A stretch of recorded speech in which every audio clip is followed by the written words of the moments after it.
Espacio para todas las voces. Es Combinación Clave en la 92.9. Somos la clave.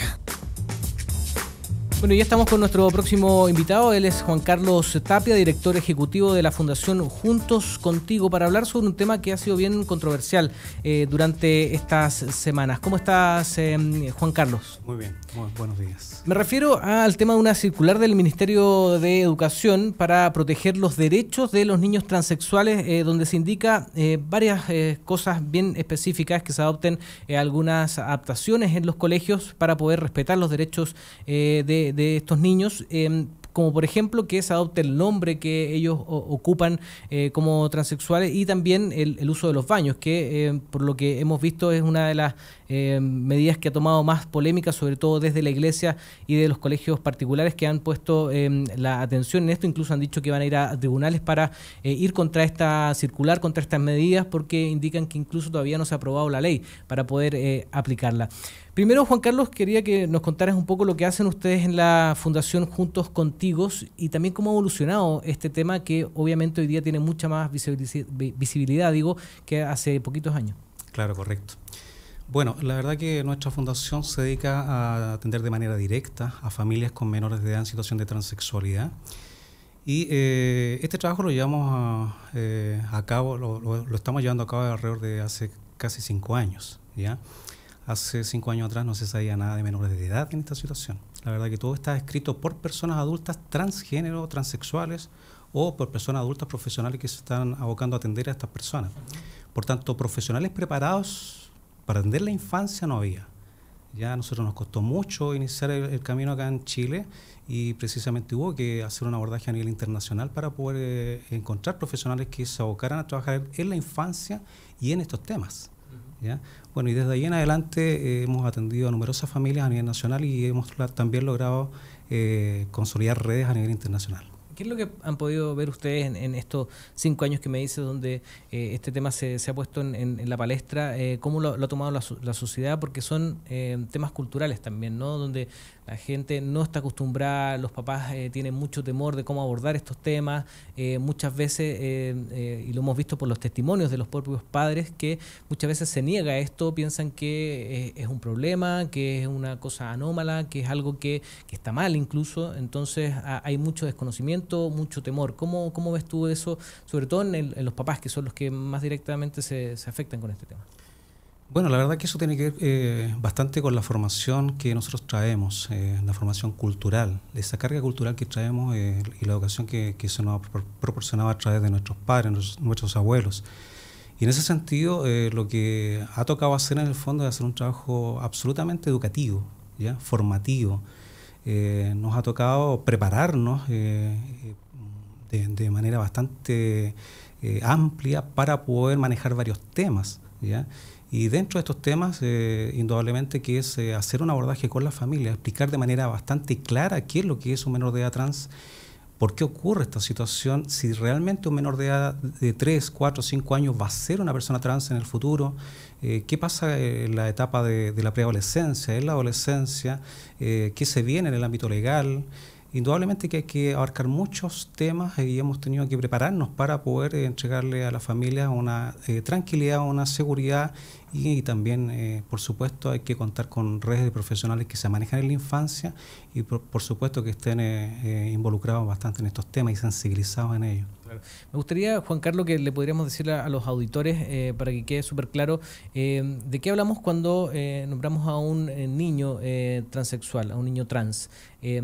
¿Cómo la diferencia quizás con otro tipo de orientación sexual, sobre todo en el tema de los niños, y cómo los padres pueden tomar esto o cómo pueden identificar para no violentar y para hacerlo de la mejor manera? A ver, lo que hay que dejar bastante claro acá es que una persona trans nada tiene que ver con una persona de la diversidad sexual, ¿no? O sea, me refiero a que no tiene nada que ver con la homosexualidad o con la heterosexualidad. Claro, que muchas veces se confunde. Absolutamente, esto tiene que quedar fuera, ¿ya? Y quizá a lo mejor algunos ejemplos pueden servir. Habitualmente se nos suele educar a nosotros de que el hombre es hombre porque tiene genitales masculinos, la mujer es mujer porque tiene genitales femeninos, o sea, pene, vagina. Y de esto, en el fondo, nos han formado así. De hecho, se sigue educando de esta forma. Ya se siguen replicando estos hábitos, estas conductas dentro de los establecimientos educacionales. Y resulta de que hay muchas mujeres que por salvar sus vidas ya se someten a grandes cirugías, a mastectomías dobles, por ejemplo, se quitan todos sus órganos sexuales, ¿ya? Y tras recuperarse siguen manteniendo su calidad de mujeres. ¿Ya? Si tú, por ejemplo, en el mismo caso, en la misma situación, por salvar tu vida, te quitan todos tus genitales, ¿mantienes tu calidad de hombre o pierdes tu calidad de hombre? Claro. ¿Ya? Entonces, en ese sentido hay que dar o comunicar de manera bastante clara de que nosotros no somos solamente hombres y mujeres por nuestro sexo. ¿Ya? Que el sexo hay que dejarlo de lado cuando hablamos de infancia trans. ¿Ya? Hay que dejarlo de lado porque aquí, en el fondo, esto no tiene necesariamente que ver con el sexo ni tampoco tiene necesariamente que ver con el género. ¿Ya? Y aquí hago una pausa. Nosotros estamos, o hemos estado en el fondo de alguna manera transmitiendo de que esto tiene que ver con la identidad del ser humano. ¿Ya? Y en el ejercicio que yo te llevaba recién, ¿ya? Estas mujeres que se someten a cirugía mantienen su calidad de mujer, o sea, su identidad, ¿ya? Se mantiene. Sigue siendo la uno. O sea, el yo soy es muy importante darse cuenta de que un niño o una niña dice, verbaliza con la poca madurez verbal y psicológica que tiene, que se siente o es una niña o un niño. Y bien sabemos que nadie podría o tiene la potestad de venir a decirte a ti, por ejemplo, que tú no eres hombre. La única persona que tiene la potestad para decir quién tú eres tú mismo. Por tanto, aquí no se trata de inducir a los menores de edad, ya no se trata de llevarlos hacia una homosexualidad que nada tiene que ver con esto, sino más bien se trata de respetar la identidad de los niños y las niñas. Y hay un tema que hay toda una corriente, Juan Carlos, y es súper interesante analizarlo un poco, cómo a ti te imponen desde muy pequeño con el tema típico, ¿no? De que los hombres son de azul, las mujeres de rosado, las mujeres juegan con muñecas, los hombres con autos, ¿no?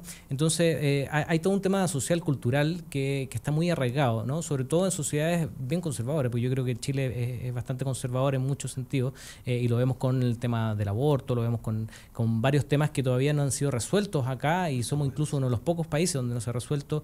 Lo vivimos con el tema del divorcio también, que llegó muy tarde, y somos una sociedad conservadora. Y eso se ve desde muy pequeño, ¿no? Y por eso es el temor. Esto es como algo, se ve como algo extraño, como algo anómalo, y la manera en que tú lo tomas desde muy chiquitito es muy importante. Entonces, por eso te preguntaba también de cómo los papás pueden fijarse en esas cosas precisamente para no crear un trauma, porque hemos visto muchos casos de niños trans que crecieron con una represión tremenda de lo que tú decías, de que se sentían de una manera, pero la sociedad, los papás, la familia, el colegio, los llevaban para otra parte, ¿no? Todo el rato, y les ponían trabas, y ellos mismos quizás tenían esa confusión porque veían que la sociedad iba todo en contra, digamos, de lo que él sentía. Pero hoy día estamos teniendo, yo creo, una oportunidad súper grande de poder poner estos temas sobre la mesa, y sobre todo, yo tengo 2 hijas y yo creo que es súper importante desde muy chiquititos explicarles todas estas cosas, ¿no? Y dar la libertad, por lo menos, y temas como el de que esto sea un tema de Estado también y que se ponga en los colegios, obviamente que va a causar controversia, porque somos una sociedad, como decía, muy conservadora, y hay puntos donde quizás hay que conversar, hay que también bajarlo, y esos eran unos temas que reclamaban, y me quería meter contigo ahora en la circular en sí, ¿no? De las medidas que pone esta circular para los colegios, que por ejemplo es de que los niños puedan ser llamados por el nombre que ellos se sienten, por ejemplo, y lo veíamos con el caso de Andy, que fue uno de los más bullados, digamos, y que más tuvo cobertura en los medios de comunicación, y el tema de los baños también, ¿no? Que puedan ocupar los baños siendo un hombre, digamos, pero que se siente mujer y que puede ir al baño del otro, o que hayan baños mixtos, etcétera. Hay un montón de medidas que se pueden hacer. ¿Cómo ves tú estas reacciones que han habido, y cómo es la discusión que tiene que haber además dentro de los colegios? Porque no es llegar a imponer estos temas, sino que también tiene que haber, me imagino, una transición. ¿Cómo lo ven ustedes?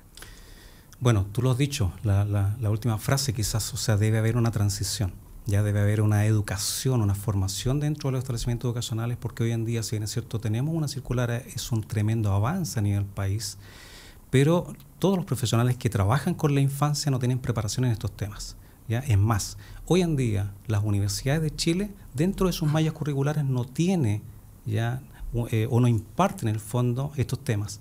Por tanto, toda la generación que está saliendo ya de profesionales que trabajan con la infancia, indistintamente del área que sean, no van a tener la preparación, ¿ya? Y ahí en el fondo es un llamado a las autoridades correspondientes para que de alguna manera esto se genere un cambio en esto, ¿ya?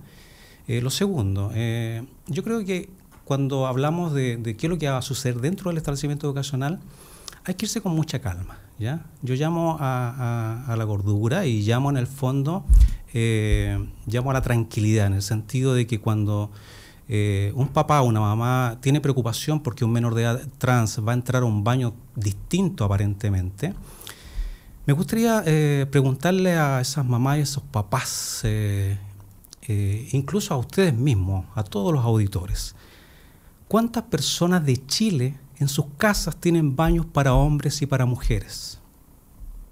Claro. En los aviones no hay baños para hombres y para mujeres. En muchos buses interurbanos ya de largos viajes tampoco hay baños para hombres y para mujeres.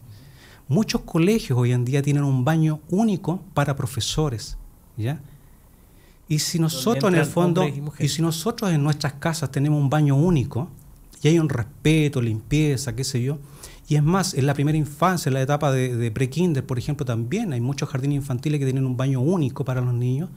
¿Por qué educamos de esta manera baños para niñas allá, baños para niños acá? Si somos capaces de educar en la primera infancia de que los baños son únicos, de que tenemos que tener respeto por el otro, ya de que tenemos que tener limpieza y también tenemos que tener un autocuidado, si esa tarea la ponemos en práctica hoy en día, indudablemente que vamos a tener una generación distinta, ¿ya? Vamos a tener quizás menos violencia de género, vamos a tener bastante más cercanía con el otro, pero el tema de baños es un tema irrisorio en este Claro, va mucho más allá, como le decía yo. Indudablemente, por favor. Estamos hablando con Juan Carlos Tapia, el director ejecutivo de la Fundación Juntos Contigo, y estamos hablando sobre esta circular del Ministerio de Educación para apoyar y respetar los derechos de los niños trans en los colegios, que está inmerso también en todo un tema de inclusión que se está haciendo en el último tiempo. ¿Cómo ven ustedes estos reclamos que te preguntaba yo, principalmente desde la iglesia, desde los colegios particulares, que incluso han dicho que van a ir a tribunales para poder revocar esta medida, porque dicen que todavía no se aplicaba una ley? Y otra de las discusiones, lo que hablábamos recién, de que no se hizo un trabajo previo.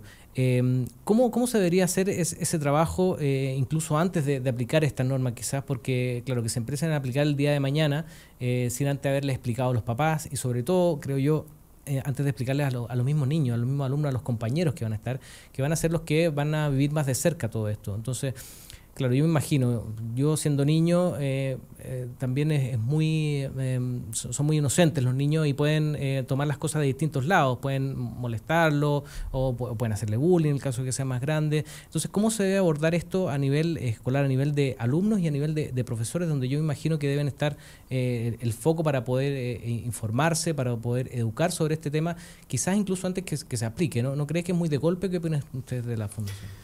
A ver, es que esta normativa no es de golpe, ¿ya? Se hizo un llamado a la sociedad civil, ¿ya? Nosotros participamos, tuvimos el privilegio de redactar parte de esta circular junto a un numeroso grupo de familias, ¿ya? Y también a un numeroso grupo de organizaciones.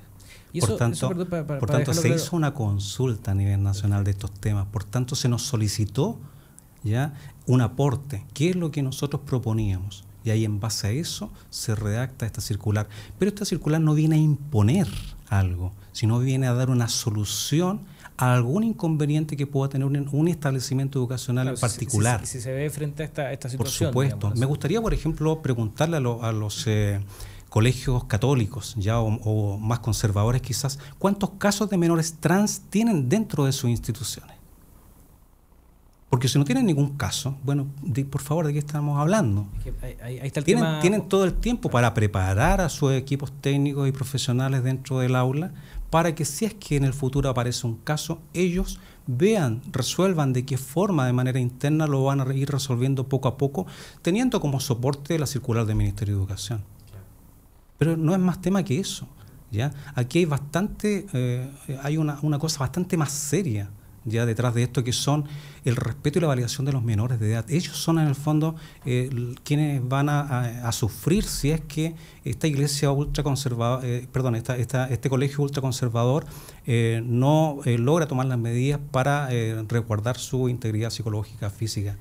¿Y no crees tú, Juan Carlos, que se debería, si es que no tiene ningún caso, por ejemplo, en el colegio, de todas formas ir educando sobre estos temas, sobre la diversidad sexual en general, sobre los trans, para ver esta diferencia, ¿no?, que hemos estado hablando acá, donde hemos visto que, claro, cada vez se conocen más, cada vez esto lo vemos en los medios de comunicación, que antes era muy casi positivo, como tabú, sí, muy positivo, pero igual de todas maneras sí, y lo vemos siempre con lo que opina la gente o con la discriminación que hay mucho desconocimiento todavía.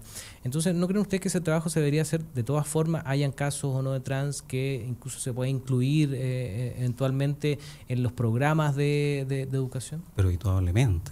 O sea, indudablemente, yo creo, y tampoco eso les va a costar mucho a los profesionales que trabajan en esta área, porque habitualmente están ellos trabajando dentro de lo mismo, educando y educándose, ¿ya? Por tanto, educarse nuevamente en un tema que no manejan, para educar el día de mañana no les va a costar más que los mismos que están haciendo hoy en día. Van a invertir quizás algunas horas, ¿ya?, algunos días de la semana, y van a estar preparados para abordar esta temática con la mayor sensibilización posible en el caso de que ocurra algo en el futuro. En el caso de la Fundación Justo Contigo, ustedes me contaban un poquito al principio del trabajo que hacen, pero me gustaría especificar más. Fuera de micrófono hablábamos de que ustedes hacían un trabajo directamente con la familia. Sí, sí. ¿Cómo se hace eso? ¿Cómo se llega a ustedes, que alguien que tenga la inquietud o que quiera orientación? Porque yo creo que eso es lo más importante, orientación sobre una cosa que quizás es desconocida para algunos papás y que está saliendo este tipo de temas desde el gobierno. Entonces un llamado de atención también para estar atentos, para estar alerta. ¿Cómo se puede hacer ese vínculo con ustedes? Bueno, nosotros hemos trabajado arduamente en estos 5 años para poder estar visibles con nuestro sitio web, y gracias a este sitio, ya fundacionjuntocontigo.org, las familias a través de él nos contactan. Ya hay un formulario de contacto dentro del sitio y, por ejemplo, en esta última semana han llegado 5 nuevos casos, ¿ya? Y el abordaje que cuando aparecen temas como este en los medios de comunicación, me acuerdo que pasó mucho, lo vuelvo a mencionar, el caso de Andy, de que salta la palestra. Entonces, claro, surge la inquietud y más personas que quizás estaban viviendo esto y que no se habían dado cuenta, por lo que hablábamos acá, por el desconocimiento, por los conservadores, por la discriminación, se dan cuenta y, claro, a veces necesitan orientación, necesitan ayuda, ¿no? Absolutamente, claro que sí. Como tú bien señalabas, nosotros hacemos un abordaje de manera directa con cada familia, con cada padre, madre, con cada familiar que está en el entorno de este menor de edad. Ya, aclarar también de que no todos los niños y niñas van a ser menores de edad o van a ser en su adultez personas transgénero o transexuales, ¿ya? Por tanto, se requieren tiempos. Se requiere aquí que haya una metodología horizontal que permita, en el fondo, a profesionales multidisciplinarios ir evaluando caso a caso, ¿ya? Con compañía de la familia, indudablemente, y la idea también es fortalecer el núcleo familiar. A nosotros nos interesa mucho que el papá, la mamá, la familia esté muy bien, y en ese sentido, dentro de estos profesionales contamos con asistencia social, para que, si es que la familia está en algún tipo de dificultad y no sabe, no maneja ya el cómo acceder a las redes del Estado, por ejemplo, bueno, la asistencia social permite que las familias puedan ir poco a poco aprendiendo y saliendo adelante con los procesos internos que tengan, para así brindarle un espacio a este menor de edad, un ambiente favorable, porque deben saber los auditores que los menores de edad no tienen complicaciones en salud mental y emocional porque son trans, ¿ya? Tienen complicaciones porque la familia y el entorno escolar, ¿ya?, les causa inconvenientes en salud mental y emocional, valga la redundancia, ¿ya? Como no saben, hay un desconocimiento, no saben cómo tratar a esta persona, hay temores, ¿ya? Entonces, por eso la invitación a educarse en estos temas. Ya nosotros hace bastantes años hemos estado haciendo capacitaciones, intervenciones, charlas a diversos establecimientos e instituciones para desde allí en el fondo ir educando poco a poco. Y todos los casos, y digo todos, el 100% de los casos que hemos atendido en estos años han sido progresivamente positivos. Todos, ¿ya? No tenemos ningún caso en el cual nosotros pudiésemos decir, lamentablemente esta familia no la pudimos ayudar porque no cooperó el establecimiento educacional, no cooperó la familia, ¿ya? O el profesional a lo mejor no era el apto, al contrario. ¿Ya? Es por eso también súper importante tener profesionales directamente asociados a la fundación y no de manera directa, claro. No estar derivando, porque como bien te señalé, que estén ahí dentro, que conozcan, claro. Cómo es el círculo también de los demás alumnos, claro, cuál es te mencionaba de que no hay gente preparada en estos temas, ¿ya? O sea, para empezar, no hay gente preparada. Y entonces, menos dentro de los establecimientos. De hecho, parte de los profesionales que trabajan con nosotros han tenido que salir de Chile. Para poder perfeccionarse y traer en el fondo los conocimientos y poder atender los casos acá. Eso mismo te iba a preguntar. Estamos hablando con Juan Carlos Tapia, director ejecutivo de la Fundación Juntos Contigo. En comparación con el extranjero, me imagino que hay experiencias que se pueden rescatar. Incluso acá mismo en Chile estaba leyendo que hay algunos colegios que se han adelantado, digamos, a esto y que ya están haciendo trabajo con la comunidad escolar, con los profesores, con los alumnos para poder abordar este tipo de temas y que no lleguen, como yo decía de sorpresa, porque muchos lo han tomado así, ¿no? De que esto no se discutió antes y que se llegó esta circular y la tienen que aplicar ya, digamos, y que quedaron como casi en shock, digamos, porque no tenían las herramientas tampoco para hacerlo. ¿Cómo es la comparación a nivel internacional en este tema? Bueno, o sea, sin ir más lejos, por ejemplo, Argentina tiene un proyecto de ley de identidad de género, ¿ya? Y se deben respetar absolutamente todas las normas que aparecen en la circular, pero, por ejemplo, todos los profesionales no tienen preparación. Pasa absolutamente lo mismo que en Chile. Teniendo ley argentina, por ejemplo, ¿ya? Ley de identidad de género, ojo, no tienen, discutiendo acá también. Claro, no tienen la preparación, los organismos, los profesionales que tienen la infancia, ¿ya? Y eso deja bastante que desear por parte del Estado, ¿ya? El llamado siempre va a ser a prepararse, a perfeccionarse. Y si este tema nos está causando algún tipo de ruido, algún tipo de conflicto, la invitación es a aprender qué es lo que es un menor de edad trans, por qué se da esta situación, por qué tienen esta condición, ¿ya? ¿Qué pasa con estos menores si es que no se les brinda un soporte, ¿ya? ¿Y qué pasa si es que sí hay un soporte, ¿ya? Claro, ahí ver la diferencia. Bueno, se nos acabó el tiempo, quedaron varios temas en el tintero, es un tema muy interesante que ojalá incluso que se siga discutiendo para poder ir avanzando en este tema. Está la identidad de género que tú hablabas, que incluso estaba la discusión, ¿recuerdas? De que si los niños más chicos podían decidir o eran los padres los que tenían que seguir. Hay varios temas que hay que empezar a hilar, porque muchos lo ven como a veces como detalles, ¿no? De cambiar el nombre, pero eso puede cambiar la vida de una persona o a un niño. Indudablemente. A lo mejor es prudente comentar de que la ley en Chile le da la autoridad a los padres para, en el fondo, velar por el bienestar de los menores de edad, ¿cierto? De los hijos, de nuestros hijos. Por tanto, un tercero no debería venir a imponer qué hacer con nuestros hijos. Si nosotros estamos viendo de manera cotidiana qué es lo que está sucediendo con ellos, por supuesto que tenemos también la posibilidad de poder ir ante el registro civil y llenar un formulario para poder hacer un trámite administrativo para el bienestar de nuestros hijos, ¿ya? No debieran intervenir terceras personas en esto.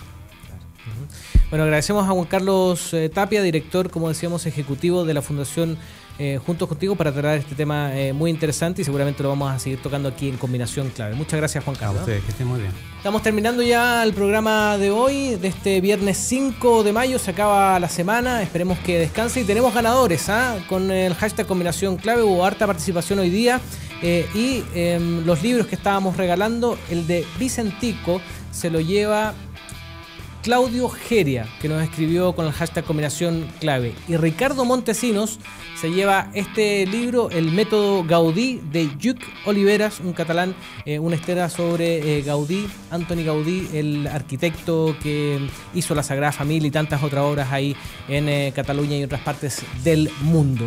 Nos despedimos, que tengan un buen fin de semana, sigan en la compañía de la 92.9 y sobre todo, sean felices. Chao. Fueron 3 horas de información, opinión y debate junto